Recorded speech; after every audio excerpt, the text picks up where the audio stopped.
Welcome to the Stratrich podcast, a place where we discuss business expansion strategies, consulting, technology, and human capital.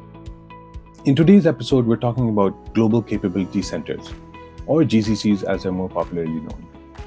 GCCs are a critical element for M&E's expansion. And over the last few years, we've seen a number of GCCs coming to Indian shores and expanding businesses in India. So to discuss this with me in more detail, I have with me Rajat Chawla, founder and director of Stratrich Consulting. Rajat will be unpacking this subject and explaining more about how GCCs can successfully onboard themselves in India and operate within this jurisdiction.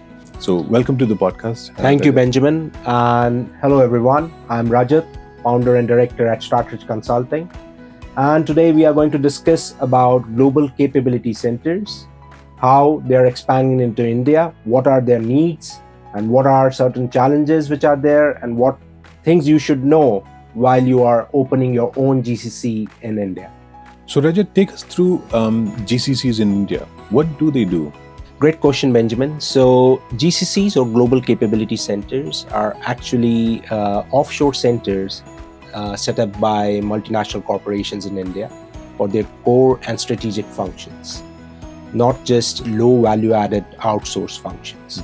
In fact, India is a home to 1,600 GCCs with around 1,500 global companies actually setting them up. And these companies are not small. In fact, Fortune 500 companies. Okay. Now, these GCCs are involved in technology.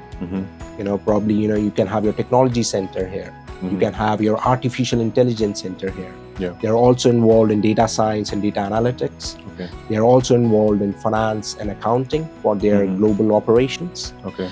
They are also involved in production as well as supply chain. They can also help you in your customer success and business operations. So in fact, any function you name it, they can do it for you. Okay. Now, they're also known by different names. Okay. People call it sometimes global capability centers. Some people call it center of excellence. Okay. Some people call it as shared service centers. Okay. So, but they are actually global capability centers. So, they are not only for low value added services, they actually are core to an M&E's value chain. Right. So they add a lot of value. Yes. So in fact, in past, they started as a low value added function. But as we see today, they have actually moved up the value chain. Okay. And what you can do globally onshore can be actually done offshore as well. So let's get to the core question. Why India? What makes India so unique when you compare it with other offshore destinations? So, very relevant question, Benjamin. Why India? Now, India is famous for its demographic dividend. The only reason is talent. India produces around 3 million graduates every year, out of which there are 1 million engineers, 300,000 accountants, around 400,000 AI-ready professionals. Wow. So with such a big talent pool, this becomes one of the biggest reason why people want to have GCC in India. Another reason is India's low cost base. You in fact save around 40 to 60% of your global cost if you set up your GCC in India. Okay. Now, if you look at from the support side from the government, government has also come up with a lot of GCC incentives. In fact, states like Maharashtra, Tamil Nadu, Telangana, and Karnataka have their policies, in fact, supporting GCCs, and they are giving a lot of incentives. Okay. Now, in fact, if you see why you set up GCCs, sometimes GCCs are set up for, as your technology center of excellence. Okay. Companies like Google and Amazon have already set up their state-of-art technology center of excellence in India. And India has large talent pool of technology and AI-ready professionals, which you can use to actually leverage your global capabilities. Okay. So that's few of the reasons why you set up GCCs. I think they're all very valid reasons. I think these are strong reasons that India's projecting to the world and showcasing its talent. I think talent is a very crucial aspect in today's So at time. the end of the day, any company or any MNC works because of its people. Right. And if you have the right people in place, you can have exponential growth. Yes. And the idea of having GCC is to have right people focusing on right things. Another one of the compelling reason is the English language capability of Indians. Okay. So if you know, English is the most spoken language of the world. Yeah. So that's why you have GCCs in India. Yes. Because of the English proficiency as well. That's right. Okay. So Rajat, take us through some of the states where GCCs are more popular, and what are some of the reasons why these states are, what are they doing to promote GCCs? So Benjamin, India for GCCs is divided on the basis of capability. So if I look deep south, then comes Telangana, Hyderabad, which is, I think, the GCC capital of India. Why Hyderabad is good? Because of its infrastructure and government support for GCCs. Okay. Then I go further deeper, I look at Tamil Nadu. Now, in Tamil Nadu, you have Chennai and Coimbatore as two cities which are promoting GCCs. Now, in case of Tamil Nadu, you have manufacturing as well as automobile capabilities. So you will have these kind of GCCs there. Yes. Then if you want to look at technology, you should look at Karnataka, which is India's Silicon Valley, especially Bangalore. You actually see that all the technology companies, whether they are Google, Microsoft, have their headquarters of technology in Bangalore. Right. So if you move towards north, then you have Uttar Pradesh, which has a lot of capability, a lot of talent, especially a lot of accounting GCCs are there. Okay.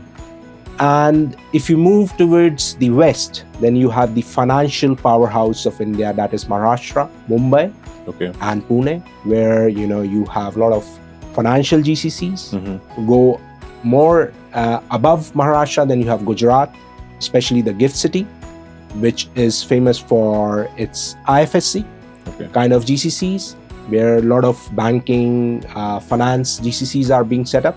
And it's only tax-free zone in India. So you have a lot of tax incentives in gift city. Okay. So India is quite diverse. So you have, huge states, huge cities, and huge talent pool. And you name any city, they will have a lot of, talent pool available for you to set up the GCCs. But currently, these are the famous states for GCCs. And as we talk, they're expanding. So each state has its own unique proposition in a way, and businesses that are looking to expand should really be aware of what that state, the capability of that state is, and a lot of aspects of how the government is supporting businesses' expansion in that state. So yes, location analysis is very important. If you want to access a lot of manufacturing capabilities, then they are available in Tamil Nadu. If you want to access a lot of finance capabilities, they are available in Maharashtra, Mumbai and Pune. Yes. And if you want to look at accounting, Noida in Uttar Pradesh is another city which comes into my mind. And if you want to look at some tax benefits, and if you come into actually those particular activities, then you should look at gift city. So location analysis is important. State government support is also very important, as you say. So you must actually analyze very carefully your activities, what type of growth you want, what advantages you're looking for before you decide a particular location for your GCC.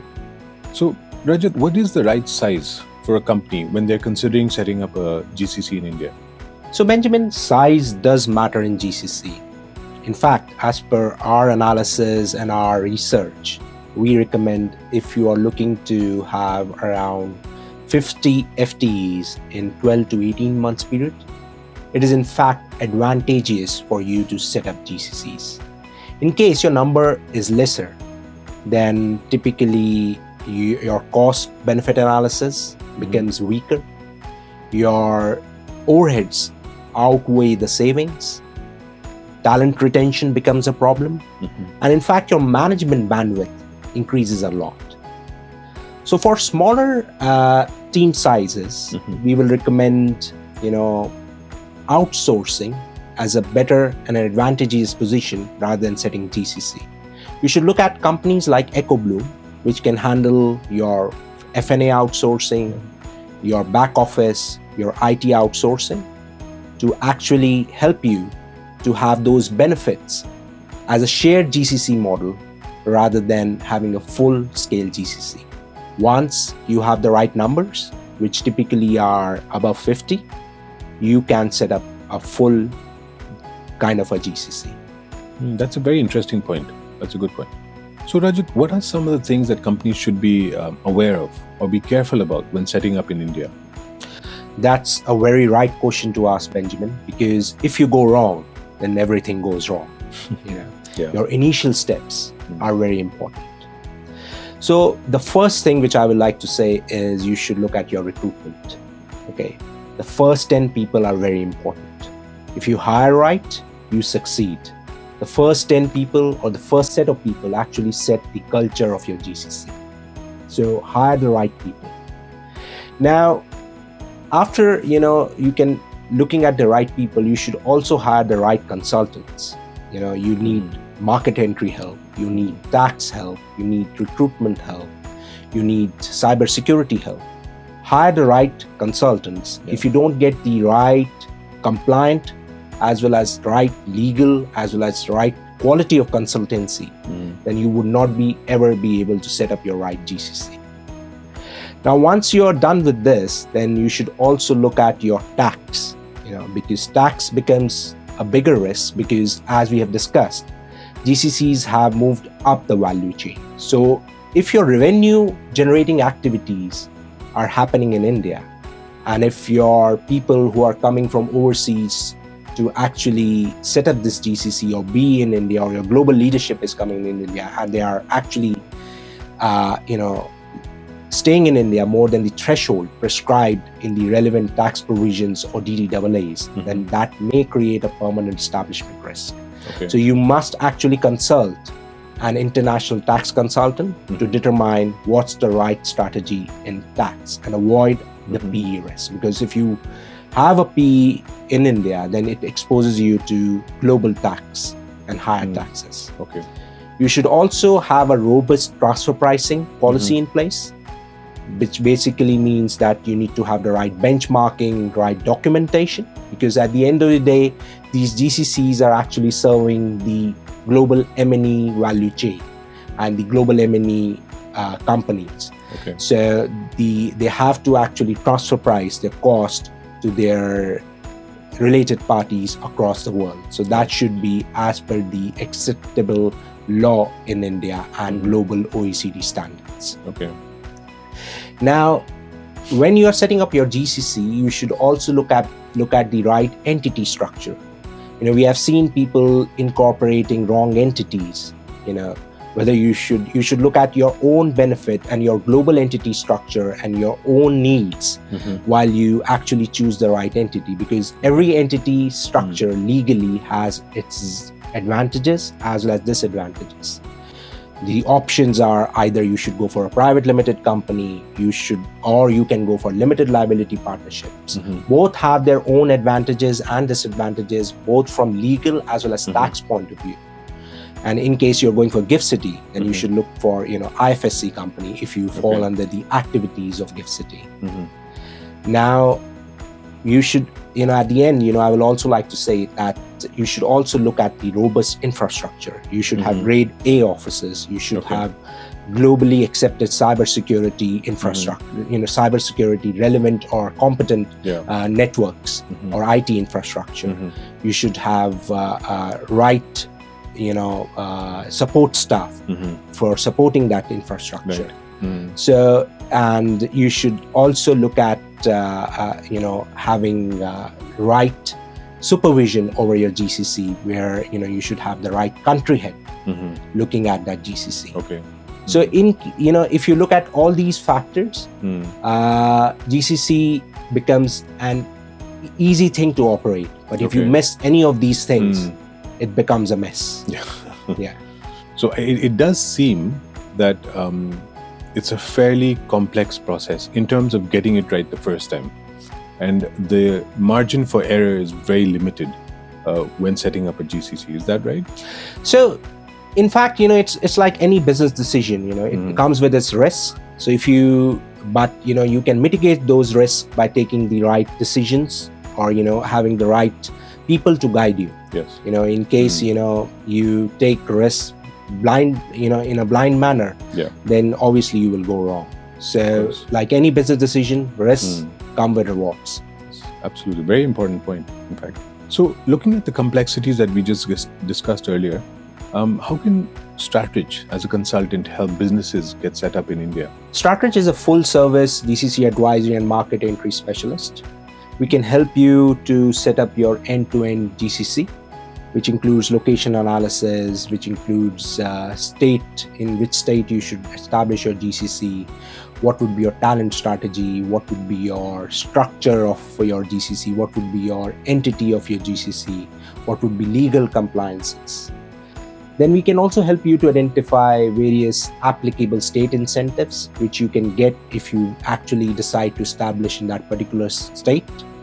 We can also help you in your tax and transfer pricing analysis, because as we discussed, tax becomes very important. If your international tax strategy is not right, it gives you a permanent establishment risk. If your transfer pricing strategy or planning is not right, you can get a transfer pricing audit.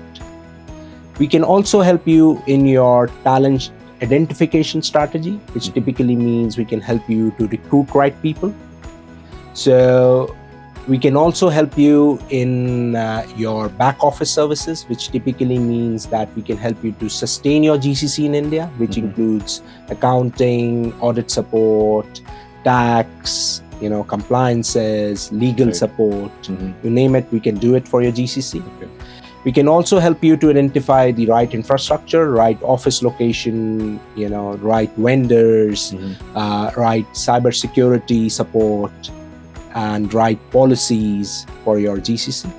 So at the end of the day, we want you to be successful in India. We want your GCC to be a core of your organization. So if your GCC is robust, we hope that it will lead to an exponential growth of your whole M&E structure. Right. I think that's really crucial for a business that's looking to expand in India. I mean, just to have a partner that they can rely on and they can trust, and who will give them the right guidance to get set up. I think that's a very crucial service to have. So thank you, Rajat, for sharing your deep and insightful views on this subject. It has been a pleasure speaking to you, Benjamin. And in fact, if anyone wants to know more about GCC, do visit www.stratrich.com or contact us for any help on your expansion into India as GCC. Thank you for listening, guys. It has been a pleasure speaking to you, Benjamin. Thank you for your time. Thank you.